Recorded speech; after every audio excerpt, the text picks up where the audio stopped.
திமுகவுக்கு ஆதரவாக பேசக்கூடியவர்கள் மட்டுமே இந்த பிரச்சனைக்கு வந்துட்டு கருத்து தெரிவிச்சிட்டு வராங்க. இதெல்லாம் தப்பு இல்லையா, இதெல்லாம் பாவம் இல்லையான்னு தேவையில்லாத கார்ட்டூன்லாம் போட்டு நீங்க பார்க்கலாம். நான் ஸ்கிரீன்ல கூட காட்டுறேன், கமெண்ட் பண்ணிட்டு வராங்க.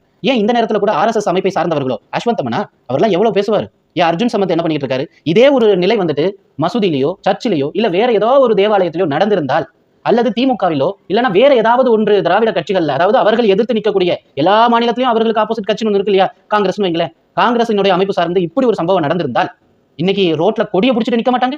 இதெல்லாம் கேட்க வேண்டிய கேள்விங்க. நம்மளாம் மனசாட்சியோட நடக்கணும். ஒரு சின்ன பையன் 24 வயசு, அவன் மரணம் செய்யக்கூடிய அளவிற்கு அவன் மனசுல வந்துட்டு நீங்க வந்துட்டு ஒரு அழுத்தத்தை கொடுத்திருக்கீங்கன்னா அவன் எந்த அளவிற்கு அவன் துடிச்சிருப்பான், வேதனையில தவிச்சிருப்பான். அந்த நிலையை நம்ம நினைச்சு பார்க்கணும்.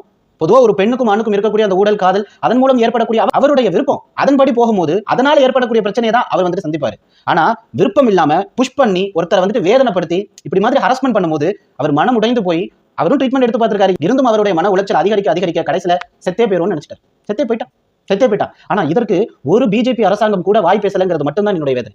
RSS இயக்கம் வந்து ஒரு தூய்மையான இயக்கம். RSS இயக்கம் வந்து ஒரு மக்களுக்கான இயக்கம். RSS இயக்கம்